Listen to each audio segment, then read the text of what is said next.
അതെന്താടാ അങ്ങനെ ചോദിച്ചത്? വീഡിയോ കോളിൽ ഞാൻ കണ്ട സ്ഥലം ടൂറിസ്റ്റ് സ്പോട്ട് പോലെ തോന്നിയില്ല. അവിടെ എല്ലായിടത്തും അങ്ങനെയല്ലേ വികാസ്? ശരി, ആദ്യം വന്ന് നീ ഭക്ഷണം കഴിക്കേ. വാടാ.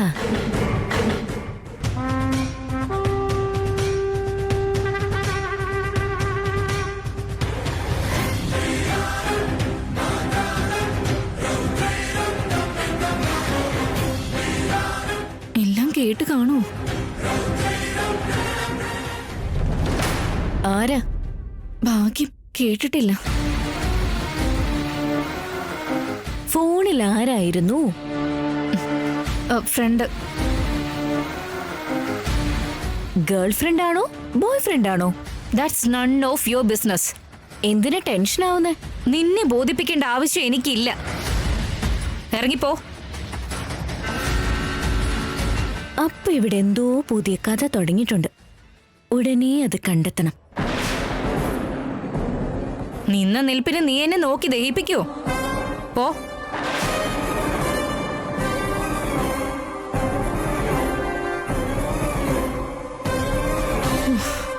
അവനിക്ക് ഡൗട്ട് തുടങ്ങിയിട്ടുണ്ട്.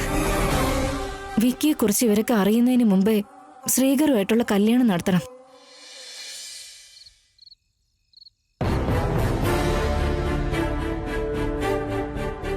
ഇവരിതുവരെ വരാത്തതെന്താ? നിഹാരിക, അവനി, ഒന്ന് വേഗം വാ മക്കളെ.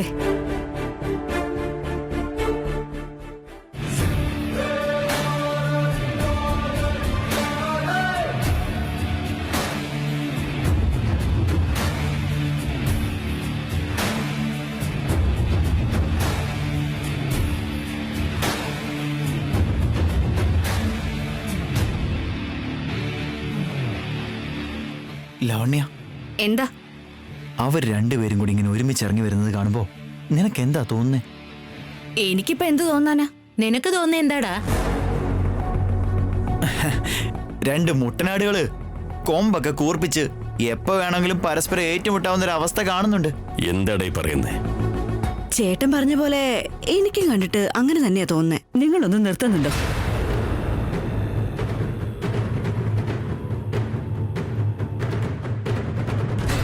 മക്കൾ ഇരിക്കും മക്കളെ.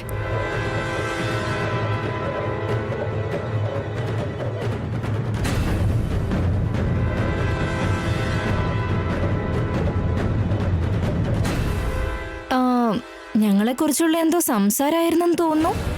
ഇവിടെ ഒരാള് നിങ്ങൾ രണ്ടുപേരും മുട്ടനാടുകളാണെന്ന് പറയുമായിരുന്നു. അതിപ്പോ എന്താ?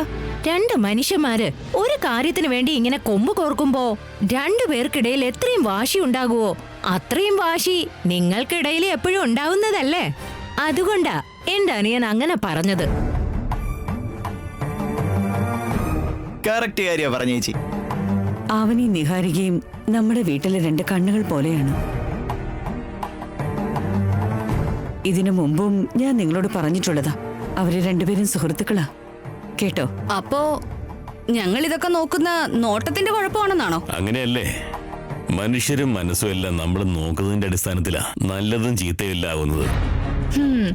ഞാനും അവനി നല്ല ഫ്രണ്ട്സ് ആയതുകൊണ്ട് അവനിക്ക് നല്ലൊരു കല്യാണാലോചന കൊണ്ടുവരാൻ ഞാൻ ശ്രമിച്ചുകൊണ്ടിരിക്കുന്നത്. അനാവശ്യമായിട്ട് ഇപ്പൊ ആ ടോപ്പിക് എന്തിനാ വലിച്ചഴക്കുന്ന നിഹാരിക? അതിനെന്താ കുഴപ്പം ശ്രീകരേട്ടാ? ആലോചനകൾ നോക്കി തുടങ്ങിയ പിന്നെ കല്യാണ ചർച്ച ജനറലായിട്ട് സംസാരിക്കുന്നതിനിടയ്ക്ക് തന്നെ വന്നു പോവില്ലേ? നമ്മുടെ വാക്കുകളെ മറ്റുള്ളവർക്ക് സന്തോഷം കൊടുക്കുന്നതാവണം, അല്ലാതെ വേദനിപ്പിക്കുകയല്ല. ചിലര് മനസ്സിലൊന്ന് വെച്ചിട്ട് പുറത്ത് കാണിക്കുന്നത് മറ്റൊന്നായിരിക്കും. പുറത്തുള്ളവർക്ക് അവരെ കാണുമ്പോൾ വലിയ ബുദ്ധിയുള്ളവരായിട്ട് തോന്നിക്കും. അമ്മയാണെങ്കിൽ നിങ്ങൾ രണ്ടുപേരും നല്ല സുഹൃത്തുക്കളാണെന്ന് ഇപ്പോഴല്ലേ പറഞ്ഞത്? നീ എന്താ നിഹാരികയെ കുറിച്ച് അങ്ങനെ പറയുന്നത്? ഞാൻ നിഹാരികയെ പറഞ്ഞതല്ല, ജനറലായിട്ട് പറഞ്ഞതാ. ഭക്ഷണ സമയത്ത് ഞാൻ നിങ്ങളോട് എല്ലാവരോടും ഒരു പ്രധാനപ്പെട്ട കാര്യം പറയാനിരിക്കുമായിരുന്നു. പറഞ്ഞേക്കാം. ദയവ് ചെയ്ത് എല്ലാരും ഒന്ന് കാമായിട്ടിരുന്നാ പറയാം. അമ്മ എന്താന്ന് വെച്ചാ പറഞ്ഞോളൂ. പണിക്കരെ കണ്ടുവന്നിരുന്നു. ഒരാഴ്ചയും കൂടി കഴിഞ്ഞാ നല്ല മുഹൂർത്തം കുറിക്കാന്ന് പണിക്കര് പറഞ്ഞു.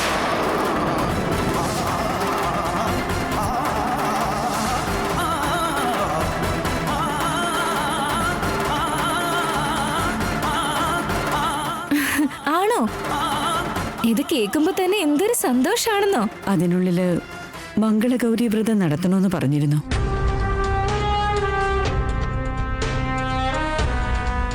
ആ ചടങ്ങുകളൊക്കെ നിഹാരികയുടെ നേതൃത്വത്തിൽ നടത്തിക്കണമെന്നാ ഞാൻ ആഗ്രഹിക്കുന്നത്. ചടങ്ങുകളൊക്കെ തടസ്സമില്ലാതെ നടത്തിക്കഴിഞ്ഞാല് കല്യാണത്തിൽ പിന്നെ ഒരു തടസ്സം ഉണ്ടാവില്ലെന്ന് പണിക്കര് പറഞ്ഞിരുന്നു. ചടങ്ങുകൾ നടത്താൻ വിവാഹിതരായ 9 സ്ത്രീകളെ വേണം. 9 പേരെന്ന് പറയുമ്പോ നമ്മുടെ വീട്ടില് ഞാനും ലാവണ്യ അമ്മയും ഉണ്ട്. പിന്നെ ബാക്കിയുള്ള ആൾക്കാർക്കൊക്കെ എന്ത് ചെയ്യും? നിന്റെ അമ്മയെ വിളിക്കില്ല ലാവണ്യ? എന്റെ മമ്മിയും ഡാഡിയും നാട്ടിലില്ല. അപ്പൊ പിന്നെ ഇവിടെ ഇനി ആരാ ഉള്ളത്?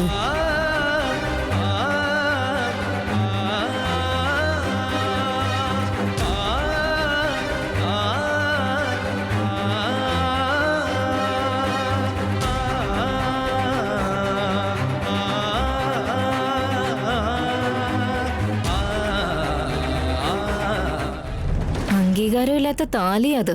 നീ ഇപ്പോഴും കല്യാണം കഴിയാത്ത പെണ്ണ് തന്നെയാ. ചടങ്ങിന്റെ ഭാഗമാകാൻ കഴിയില്ല. പിന്നെ നിഹാരികയുടെ അമ്മയെ നമുക്ക് വിളിക്കാം. ഗൗതമിയുടെ കൂടെ സുജാതയെ നമുക്ക് വിളിക്കാം. അവരെന്തിനാ? എല്ലാത്തിനും വന്ന് തടസ്സം നിൽക്കാനാണോ? എനിക്ക് എന്റെ അനന്തരവളെ നിഷേധിക്കാനാവില്ലല്ലോ. അവര് വന്നു കഴിഞ്ഞാ അവരും ആവനെയും കൂടെ ചേർന്ന് എന്തെങ്കിലുമൊക്കെ ചെയ്ത് ഈ ചടങ്ങ് മുടക്കും. നമുക്ക് നന്മ ചെയ്യുന്ന എല്ലാവരും നിങ്ങൾക്ക് ചീത്ത ആൾക്കാർ തന്നെയാ. കാവ്യ പറഞ്ഞതിൽ എന്താ തെറ്റ്? എന്റെ വീട്ടിലെ ചടങ്ങിന് എന്റെ അനന്തരവള് വന്നിരിക്കും. അതിനാരും ഇനി എതിര് പറയാൻ നിൽക്കണ്ട. നമ്മളിപ്പോ 5 പേരായില്ലേ? പുറത്തുനിന്ന് ഇനി ഒരു 4 പേരെ കൂടി വിളിച്ചു കഴിഞ്ഞാൽ എണ്ണം 9 തികയുമല്ലോ. വരുന്നവർക്ക് കാണിക്കയും അതുപോലെ വസ്ത്രവും നൽകാം. അത് പോരെ? അത് മതി അമ്മ. ഈ ചെയ്യുന്നതൊക്കെ വളരെ നല്ല കാര്യങ്ങളാ. ശ്രീകരേട്ടൻ എന്റെ കഴുത്തില് മറ്റൊരു തടസ്സവും ഇല്ലാതെ താലി കെട്ടാൻ വേണ്ടി ഓൾറെഡി താലി കെട്ടിയ നിങ്ങളെപ്പോലുള്ള വിവാഹിതര് എന്റെ നേതൃത്വത്തിൽ ചടങ്ങ് നടത്താൻ തയ്യാറാവുന്നത് എന്റെ ഒരു ഭാഗ്യമായിട്ടാ ഞാൻ കരുതുന്നത്.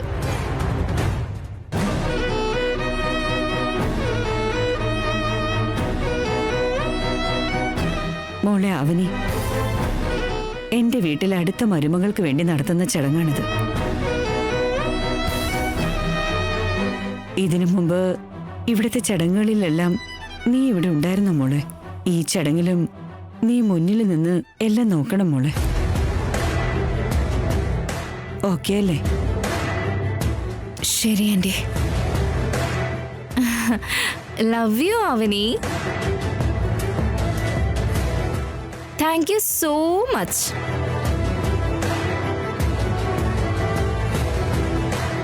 നാളെ എല്ലാവരും ചടങ്ങിനുള്ള ഒരുക്കങ്ങൾ നോക്കണം. ആ, എന്നാ ഭക്ഷണം കഴിച്ചാലോ? കഴിച്ചോളൂ.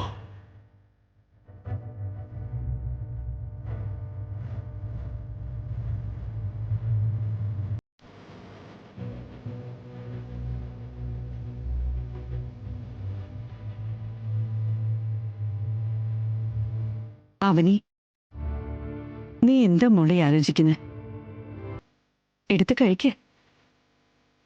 ശരി ആന്റി.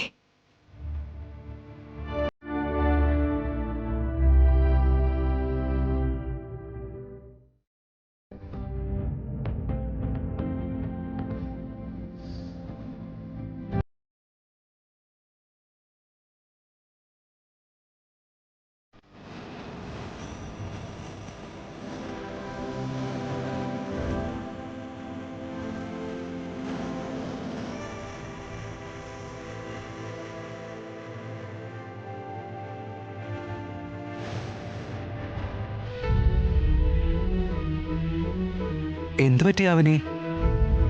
ഒന്നും അറിയാത്ത പോലെ ഇങ്ങനെ വന്ന് ചോദിക്കുന്നത് എന്തിനാ? നിങ്ങളുടെ കല്യാണം നന്നായി നടക്കാൻ വേണ്ടി നാളെ ഈ വീട്ടിൽ നടക്കാൻ പോകുന്ന ചടങ്ങിന്റെ ഒരുക്കങ്ങൾ നോക്കാൻ വേണ്ടിയിട്ട് ഇവിടെ അമ്മ എന്നെ വിളിച്ചേൽപ്പിച്ചത്. എല്ലാവരുടെയും മുന്നിൽ ഞാൻ പുറത്തുനിന്ന് വന്ന ഒരാളാ. നിഹാരിക പക്ഷേ മരുമകളായതിന്റെ അഹംഭാവത്തോടെയും അഹങ്കാരത്തോടെയും എന്നെ നോക്കിക്കൊണ്ടിരിക്കുന്നത്. സഹിക്കാൻ പറ്റുന്നില്ല ശ്രീകരേട്ട. ഇവരുടെ എല്ലാവരുടെയും അഹങ്കാരത്തിന് ഒരു തിരിച്ചടി കിട്ടുന്ന ഒരു നിമിഷം എത്രയും പെട്ടെന്ന് ഉണ്ടാവും അവനി. താൻ സങ്കടപ്പെടണ്ട. സ്വാന്തനിപ്പിക്കുന്ന ഇതുപോലുള്ള വാക്കുകൾ പറഞ്ഞ് നിങ്ങൾ എന്റെ മനസ്സിനെ ശാന്തമാക്കുന്നുണ്ട്. 1 മണിക്കൂർ നേരത്തേക്ക് ഈ വാക്കുകള് എനിക്ക് സമാധാനം തന്നെയാ. അത് കഴിഞ്ഞ് വീണ്ടും ഞാൻ എന്റെ ഭാവി എന്താണെന്ന് ഓർത്ത് എന്റെ മനസ്സ് നേരെ പുകഞ്ഞുകൊണ്ടിരിക്കുകയാണ്. ഞാൻ കല്യാണം കഴിഞ്ഞൊരു സ്ത്രീയാണോ അതോ കല്യാണം കഴിയാത്തൊരു പെണ്ണോ? ഞാൻ ഏത് കൂട്ടത്തിലാണ് നിൽക്കേണ്ടത്? പറയേട്ടാ.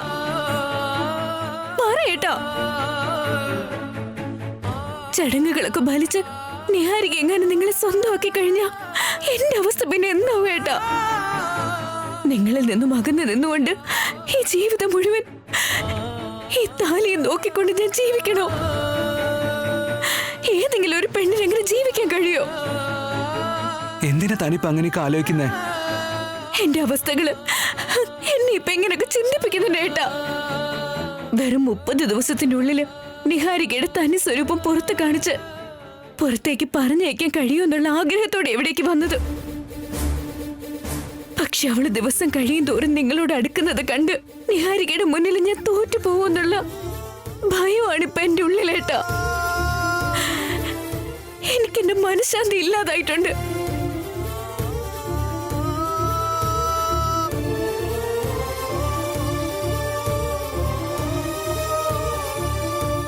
ഇവിടെ ആരൊക്കെ നിന്നെ തോൽപ്പിക്കാൻ ശ്രമിച്ചാലും ഞാൻ കെട്ടിയ ഈ താലി തനിക്ക് തുണയായിട്ട് എപ്പോഴും ഉണ്ടാവും.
അതെ, ഈവന്റ് മാനേജ്മെന്റ് മാഡം, എല്ലാം റെഡി ആയോ? ഈവന്റ് മാനേജറോ? ചടങ്ങ് ഒരുക്കുന്നതിന്റെ കോൺട്രാക്ട് അമ്മമ്മ അവനെയല്ലേ ഏൽപ്പിച്ചേക്കുന്നേ, അതുകൊണ്ടാ അങ്ങനെ വിളിച്ച്. അതെന്തായാലും നന്നായി.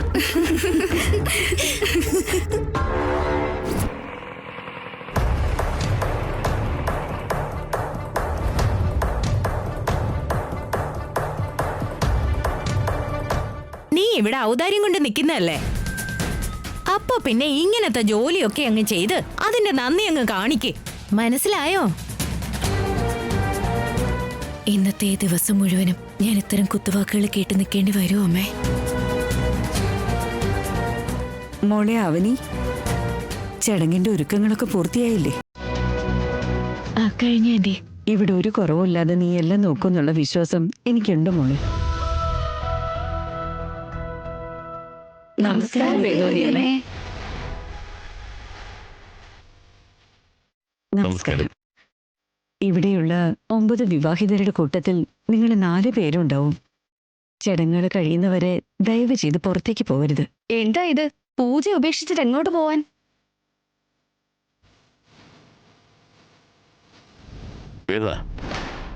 സുജാത വരുന്നുണ്ട്.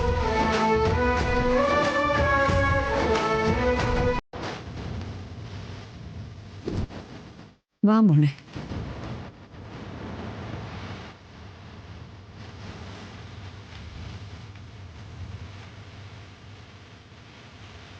ഈ ദമയന്തി ഇതിന്റെ അനന്തരവളാണ് സുജാത.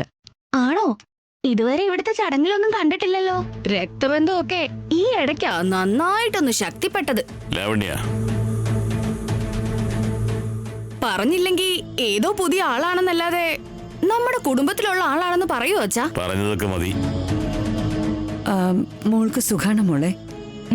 സുഖാണ്.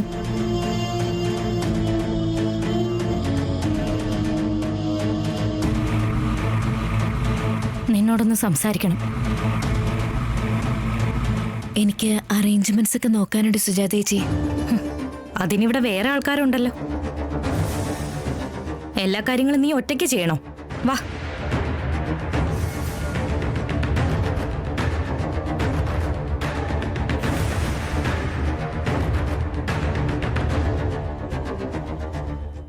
എന്ത് രഹസ്യം പറയാനാണാവോ? രണ്ടാൾക്കും തമ്മിൽ രഹസ്യങ്ങളല്ലാതെ വേറെ വിശേഷങ്ങളൊന്നും പറയാനുണ്ടാവില്ലേ ചേച്ചി? എന്ത് കാര്യം കണ്ടു കഴിഞ്ഞാലും ഭൂതക്കണ്ണാടി വെച്ചിങ്ങനെ നോക്കാൻ നിൽക്കരുത്. ആ സുഹൃത്തുക്കളെ ഇങ്ങനെ കാണുമ്പോ ശരിക്കും ചേച്ചി അനിയത്തിയാണെന്നേ പറയൂ. അവരെ കാണുമ്പോഴൊക്കെ സാഹോദര്യം, അനുബന്ധം, ജന്മജന്മ സംബന്ധം അങ്ങനെയുള്ള പാട്ട് പാടാനാ തോന്നുന്നത്. സംസാരമൊക്കെ നിർത്തിയിട്ട് ആദ്യം ചടങ്ങിന്റെ ഒരുക്കങ്ങൾ നോക്ക്.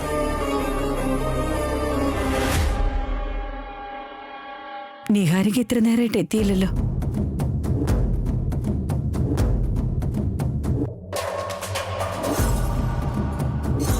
ആവനിയുടെ സുജാതയുടെയും ബോണ്ടിങ് കണ്ടിട്ട് എനിക്ക് എന്തൊക്കെയോ സംശയങ്ങൾ തോന്നുന്നുണ്ട് ചേച്ചി.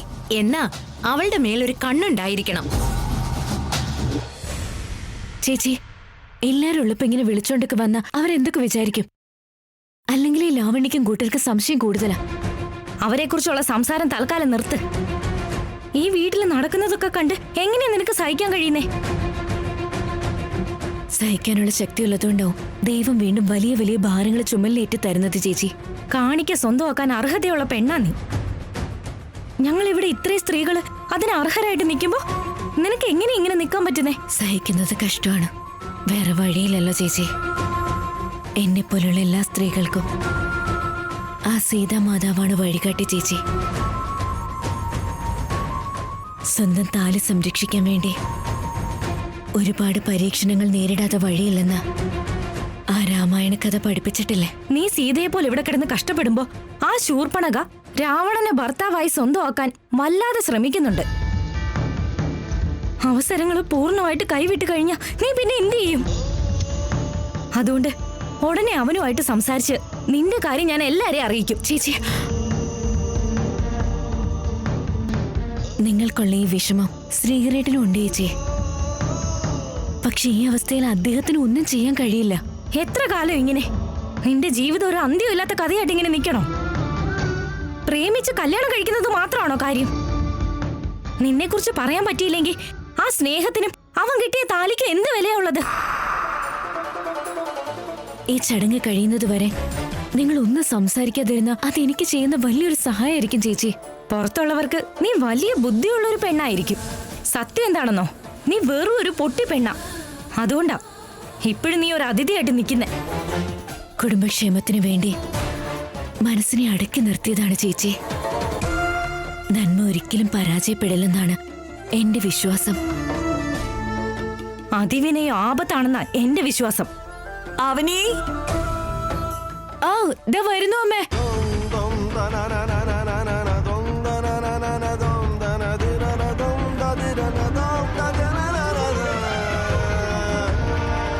ഒന്ന് വേഗം വാ മോളെ. ദാ വരുന്നു ആന്റി. ചേച്ചി, നമുക്ക് പോയാലോ? കുടുംബത്തിന്റെ ക്ഷേമത്തിനെ കുറിച്ചാ നീ ആലോചിക്കുന്നത്. നിന്റെ ക്ഷേമത്തെ കുറിച്ചാ ഞാൻ ആലോചിക്കുന്നത്.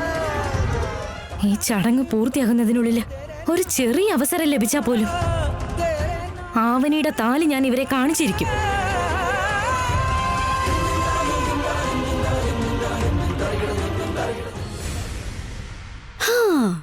സംസാരിച്ചു തീർന്നോ വിശേഷങ്ങൾ? കാവ്യ,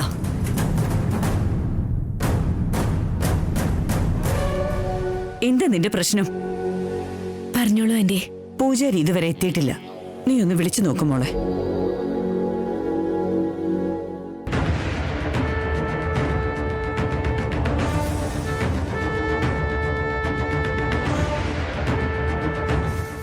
പൂജാരിയെ വിളിച്ചു നോക്കാൻ അമ്മ പറഞ്ഞിട്ട് നീ എന്താ ഇങ്ങനെ മൃഗസ്യ നിൽക്കുന്നേ? എന്നാ ഞാൻ വിളിച്ചോളാം വേദ. അത് നിഹാരിക്ക് എന്നോടൊരു കാര്യം പറഞ്ഞിരുന്നു ആന്റി. നിങ്ങളോട് പറഞ്ഞില്ല എന്ന് തോന്നുന്നു. എന്താ പറഞ്ഞത്? അതെ ആന്റി, ഈ വ്രതത്തിന് പൂജാരിയുടെ ആവശ്യമില്ലാന്ന് പറഞ്ഞിരുന്നു.